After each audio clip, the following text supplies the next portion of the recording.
Okay, welcome back again. This is a very different kind of grid, as you noticed here. It doesn't have square shapes, it has rhombus shapes or rhomboid shapes.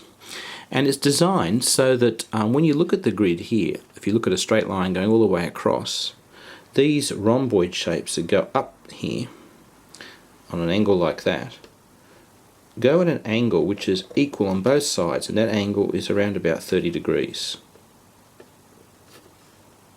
30 degrees there and 30 degrees there. It's a bit hard for me to draw with this bar in the way, but I hope you can appreciate what I'm trying to do. 30 degrees.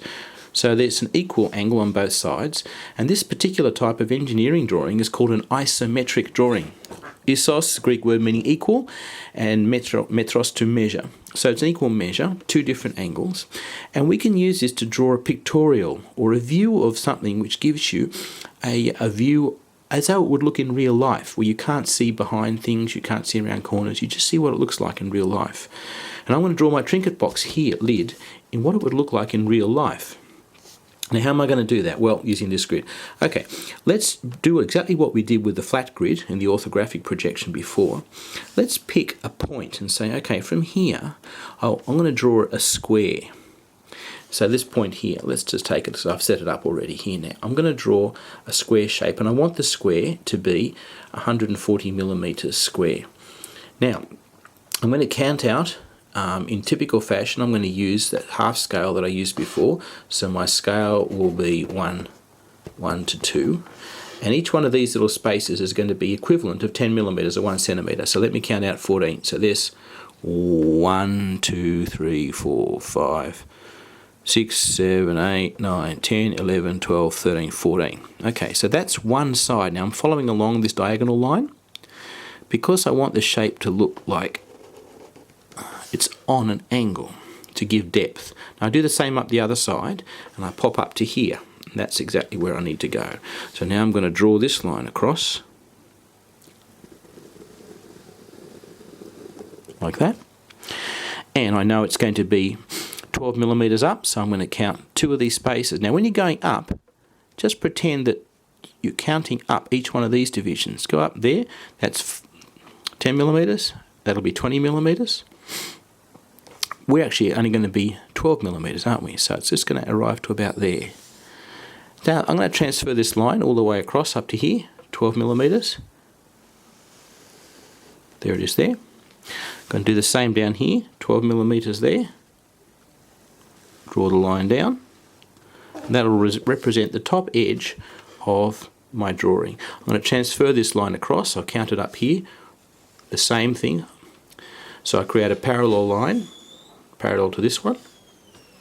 And I'm going to transfer this line all the way across to there.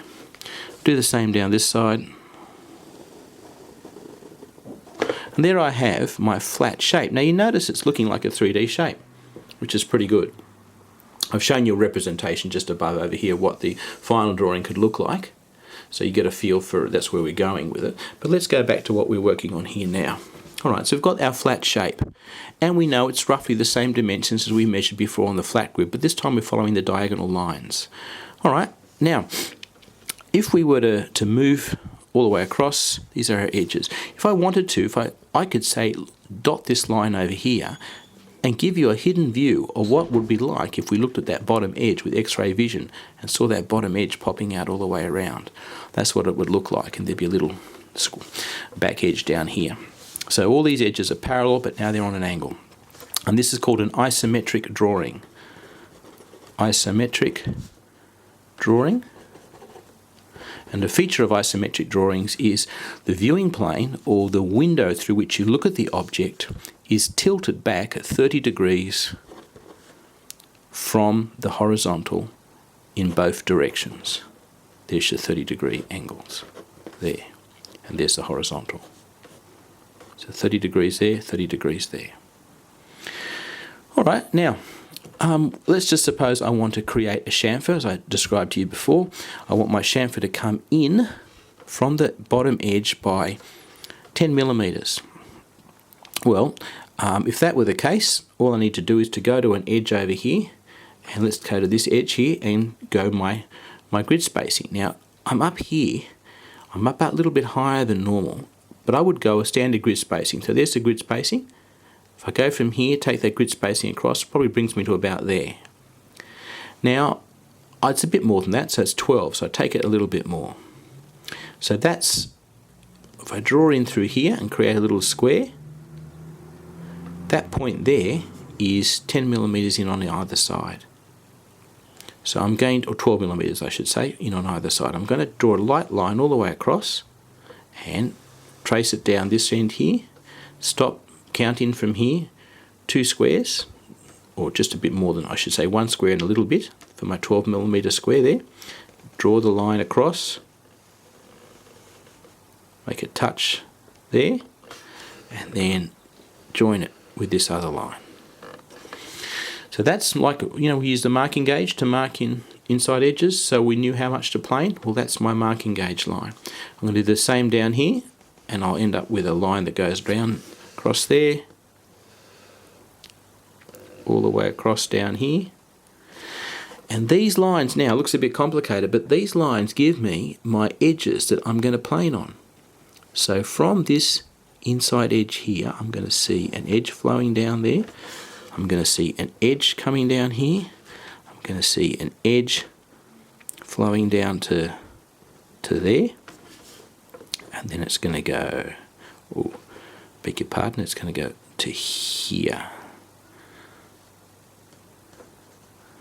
Yeah, to there, like that.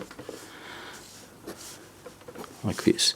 So if I were to firm in these edges now to make them a little bit more obvious, I'm going to get a shape that looks a bit like this.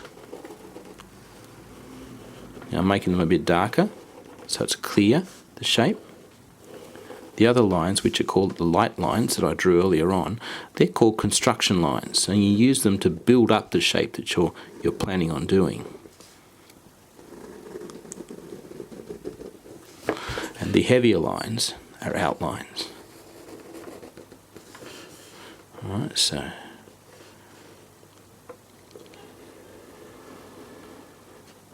to there. Now I'm shaded like I've done with this shape up here to give it a bit more realism. So let me shade this a little bit down here for us so that it looks a little bit clearer. This will be the bottom edge from which the chamfer rises. I'm just doing short strokes of the pen to darken it a little bit. I'll show the slanted edge over here. Just quick strokes of the pen or the pencil, whichever one you have and you prefer. Yeah. And then let's say I make the light come from this direction. I'll make this side a little bit darker as well because this is further away from the light, but not quite as dark as the back edge over here. And I'll make this edge here quite dark because it's further from the light. Getting a bit lighter as the light bends around the corner here. So now I'm starting to get what looks a bit more like a 3D shape. Now if I decide on here I want to say do a letter D, because I like D because my name's David, first name's David, starts with D. So I think the D would normally sit like this. This is my letter D, like that. But I could make that into a square shape like this and then work out my pattern by using a square shape. So let's say I pick up a square shape here and I follow my diagonal lines and I say, okay, I want my letter D to fit inside, it's 2 and a bit, fit inside this shape here. So I'm just doing a light outline here. There's my square shape following the diagonal lines. I want the letter D to fit in there. So on that basis, it's going to have to start here, go around here, curl here, come back to there, and line up. So let's give that a go, eh? Like that. And it's going to come straight down here. Now I'm going to actually give it a bit of thickness. Trace. Same thing. There it is. There's my letter D. Now if I was carving that in, making it sort of look like it's deep, it would go in like this. There'd be a D shape there. Disappear over here, and there'd be a groove coming around here like this that would disappear around there. And if I were to shade in the bottom to make it look like it's darker on the surfaces that it's further away, that.